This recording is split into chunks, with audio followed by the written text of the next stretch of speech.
guys, I'm Jamie. Welcome to our channel. Today we'll have Amanda and Rod here. I'm Rod from Canada.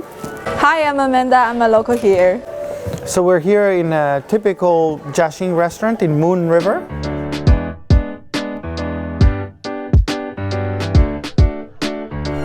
And we're gonna talk about my life here in China as a foreigner. As a foreigner, yes.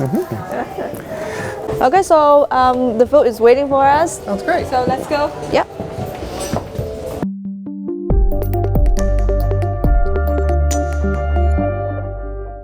The fish. The fish's name. Do you know that fish's name? The dish. I have no idea. It's like you know the shape. It's shaped like the what kind of thing like squirrel will eat. Not nuts. Acorn. Acorn. Yeah. So its name is acorn fish, and it's just famous like in this area. Okay. Is that nice? It is very nice. Fried it and make a sauce and Rod knows this dish's name. Gong ba ji ding, that one. Yes. Really nice. So you have tried before these dishes. Where did you try? Probably in Guangdong, Guangdong. the first time. I think this dish is different. Yeah. Here. Really different Very different. all over the China. Yes.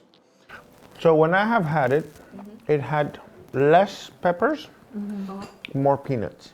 Yeah.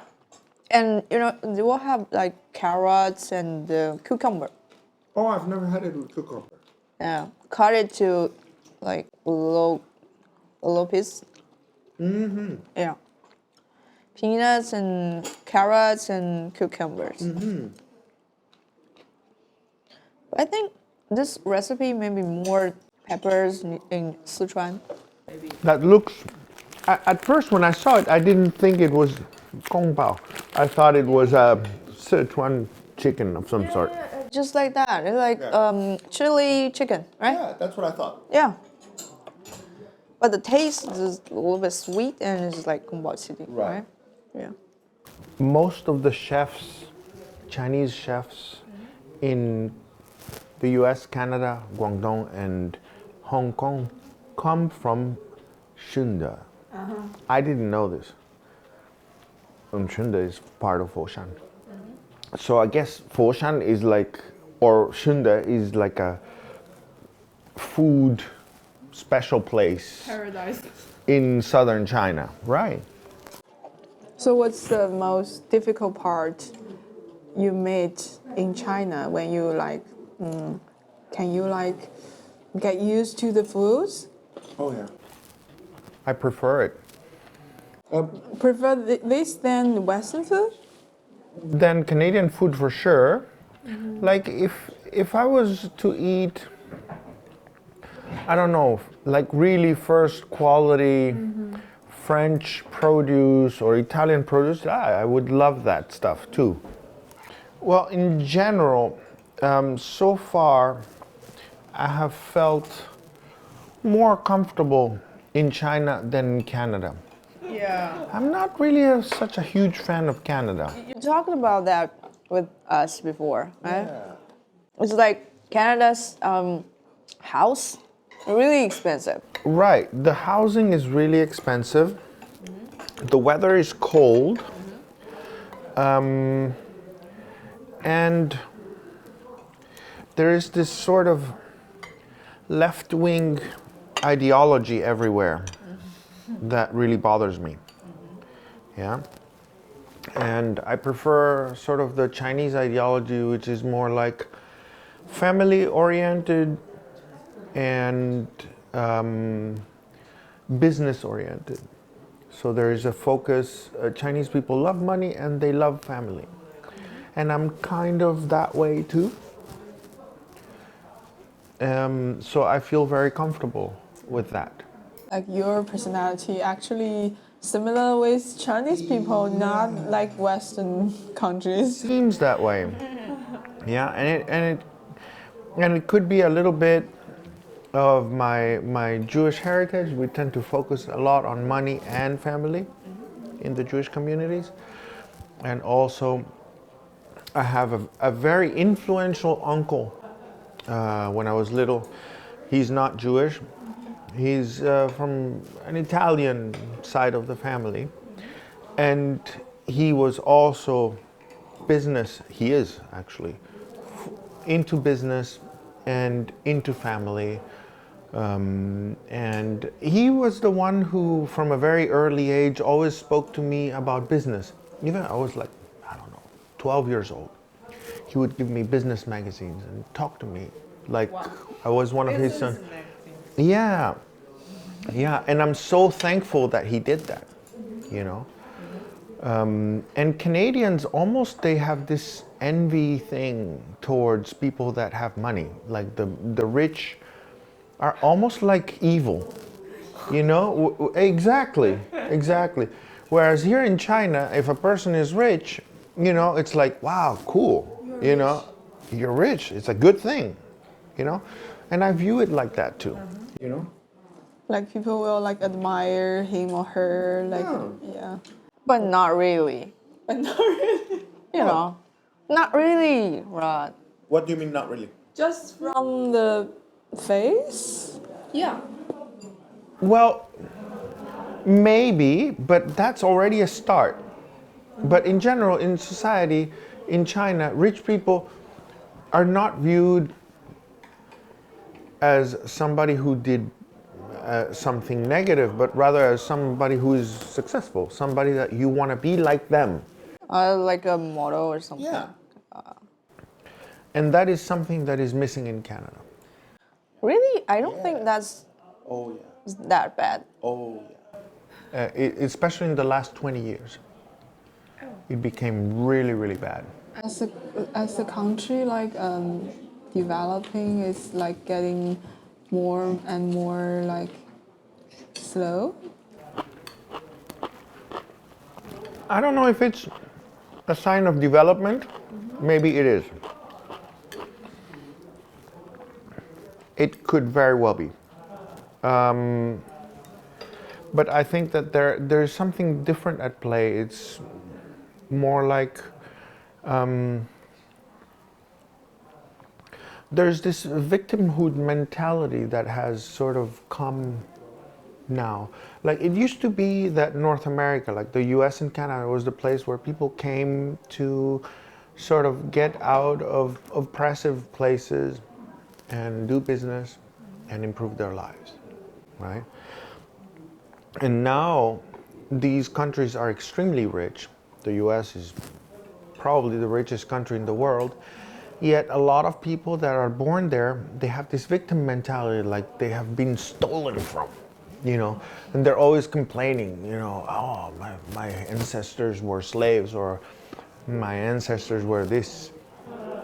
And actually they were born, you know, with a silver spoon in their hand, you know, with all the luxuries, you know. Even the poor in the US are richer than rich people in other countries, you know. So I feel more comfortable in China in that sense. Yeah. And at least the places where I've been to, like I know that there are still some places in China that are poor. I'm aware in the country, right? But the places where I have been were very modern, you know, and I was very comfortable. There was everything that I needed. There was no hardship really, right? And I remember when I went with you to somewhere in Chaoshan, was it in Shantou, that the lodging was not so good, and you were so unhappy, you know, the little apartment that you girls rented. Yeah. You said, I've never stayed in these conditions ever in my life. And I was like, I have. So you are comfortable about that, right? I was, but she was red in the face, like not happy. So you said like your family, your uncle, the businessman, right? So why you were not staying in Canada and do some business? Well, come to China. Yeah. about 4 years ago, I went through a very, very painful divorce. And I was a businessman at that time. I had a business. I'm a musician. So that days you did the business, right? So I was an importer of musical instruments from China to Canada. And then my wife and I, my ex-wife and I, sold the instruments in Canada. We marketed them and sold them. And the business didn't survive the divorce. Because it was a good business, but it was a business where if we hired a bunch of employees, then it would take up all the profit, right? So, and she did things that I couldn't do, and I did things that she couldn't do. And once we split up, we tried to split the business. Like she took part of the business and I took the other part, but actually it didn't work out. So have you ever thought about like in China, be a businessman? Yeah, I definitely have. But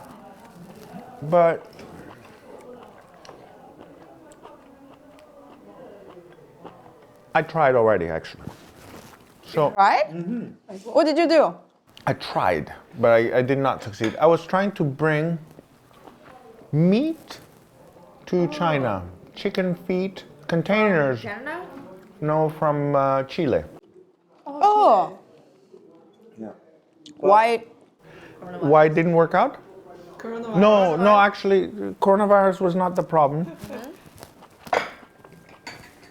There is a few producers of meat in the world that are allowed to export to China. So it's like It's a list. custom restriction, right? So you can only buy from these factories. So there's a list that the Chinese government has. These businesses in Brazil, these businesses in Chile, these businesses in the US. And any meat that is produced by anybody else cannot enter China. Those are the guys that have the health certificates, whatever it is. I'm not sure exactly what it is. Like these producers, they have all their supply committed. And they were like, no, we're not interested in dealing with you. I tried very hard. It's a good business. If you can find a way to bring chicken feet into China, you can make lots of money. I became busy with work here. And actually my life is pretty comfortable. And on weekends I didn't feel like doing business. And I just kind of, I've just kind of been enjoying life. Yeah. You know? China is comfortable. Yeah, it is. It's very comfortable. And Spent time with Chinese is Yeah. like this. Exactly. And I still have a little business on Amazon. Really? I have a product on Amazon. Wow. I have a brand and a little product. It's a thermos. I'll show it to you. And slowly over the years, more competition has come on Amazon for products that are similar to mine.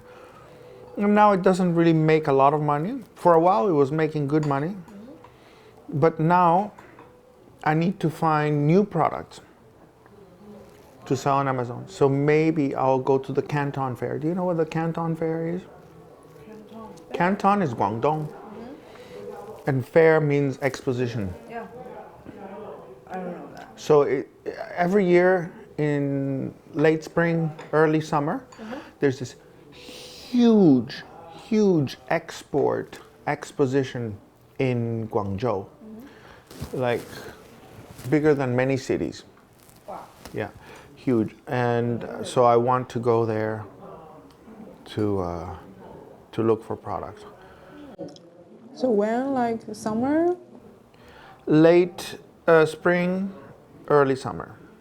So Topia Thermos, that's my product. There's a couple of YouTube videos about it. And 哦，真空保温杯，对。Turn it on. So you are the retailers, right? I'm the producer and retailer. So I hire a factory in China that makes it for me and brands it for me. The brand belongs to me. The brands belongs to you. The brand belongs to me. Oh.